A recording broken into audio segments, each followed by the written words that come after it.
everyone, this is Ben Zinn with NextLevelGuitar.com. Today we're continuing with our Inspired By series, and we're going to take a look at some funk guitar playing. We're going to learn some rhythms, learn some chords, and funk it up a little bit. Hey, before we continue, take a look at this text box below. Click on this link in this YouTube text box, and what we're going to do for you is send you a free video lesson and a free ebook from NextLevelGuitar.com. It's not available on YouTube, only available through the website. So take a look at that and we'll continue on. First, let's take a look at some of the trademark chords that we can use in funk playing. Now, a lot of the times when people are playing funk chords, they tend to gravitate towards some fancier jazz type chords, ninths and 13ths and so on. And those are certainly usable and great to use for funk style playing. But I want to talk about just using some simple major and minor voicings today. First, let's take a look at how we're going to sort of truncate or abbreviate some of our larger bar chord forms to create some funk chords. I'm going to base this around a C major bar chord that you play up here, the good old staple where we bar across all 6 strings and add the other fingers in accordingly. But I'm going to take some of those notes away. In funk playing, a lot of times we're focusing in on the higher portions of the string. Strings 1, 2, 3, 1, 2, 3, 4. Generally just the higher register of the guitar. So my thought process is, if we're not using these notes, let's not even worry about holding them down. So to do that, I can create voicings that reflect what I'm going to be using on the guitar. In this case, I'm only holding down 4 strings of that overall larger voicing. Same notes are being depressed, but I'm making it more economical by only holding down what I need.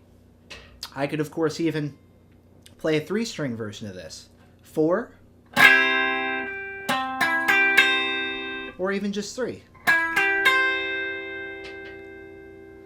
So you can apply this to any of the, what I like to call big 4 bar chord groups. Major, E major form, E minor form, A major form, and A minor form. We just went over the E major form, and we played the top portion.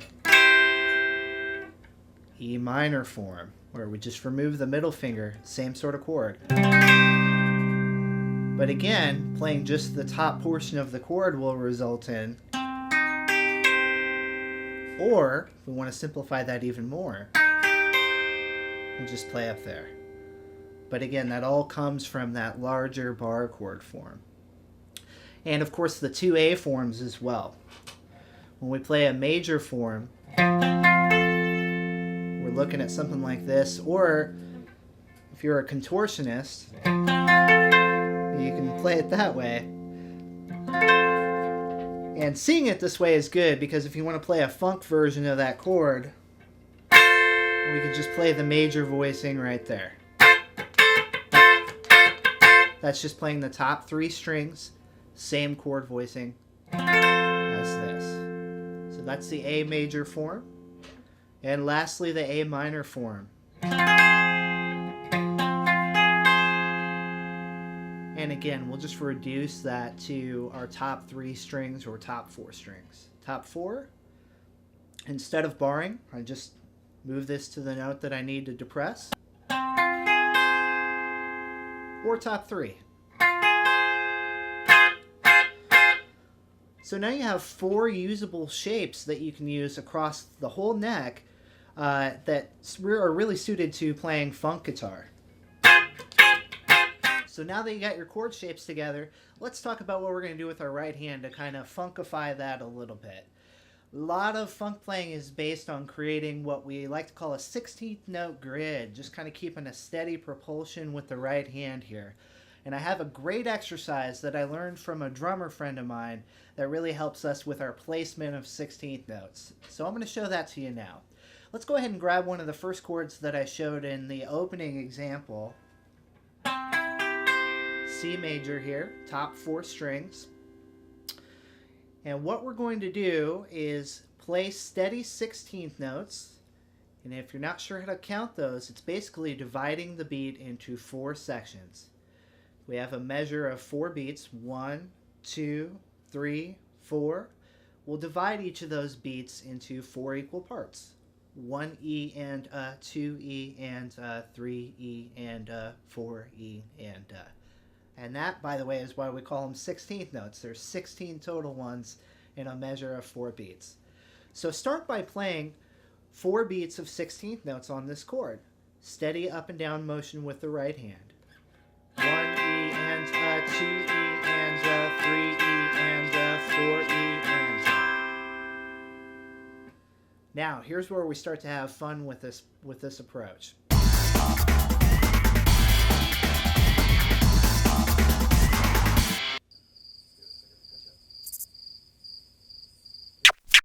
Let's isolate just the first beat, and we're going to play an accented hit followed by percussive scratch sounds. 1 E and I get that approach by relaxing off of the chord to create this muted sound on the strings. So by combining pressure on the strings and releasing, I'm able to vary or differentiate the sound as I'm playing those 16th notes. Once again, 1 E and So that's beat 1. We accented on the 1 and we lifted off for the rest of the 16th note counts, the E and For beat 2, we're going to move that accent over to the E count now. First beat, 1 E and the second beat, 2 E and Once you have that down, try putting those first 2 together. 1 E and 2 E and Okay? Now for the third beat, you guessed it, we're going to move over that accent 1 additional 16th note to the and count now. 1 E and 2 E and 3 E and Now played with the same way, accenting by pressing down on the chord and relaxing to produce that percussive sound on the other 16th notes. 1 E and 2 E and 3 E and One more. We're home free. We're almost there. For our fourth beat, we're going to move that over 1 additional 16th note to the count of the beat. 4 E and So accent on the for the last beat.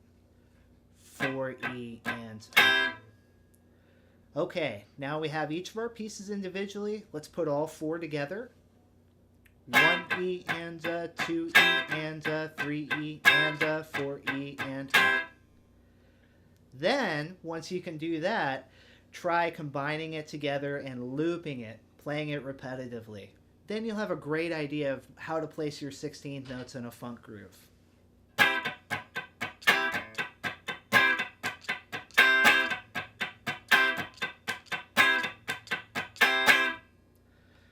It's a great exercise to help you with your funk playing and your placement. And once you feel comfortable with that, try mixing that up, having fun with it, experimenting with some of the chord voicings that we learned earlier, and you can come up with all sorts of great funky combinations.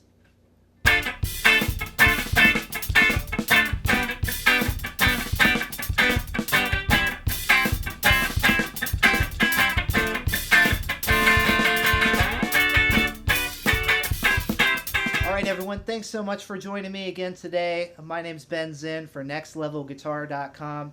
Again, with all these exercises, remember just to take your time, be patient with them, practice them slowly, get them up to speed, and above all else, have fun with your learning. So, again, thanks so much for joining me. Don't forget to go to the website and check out our additional content there, nextlevelguitar.com.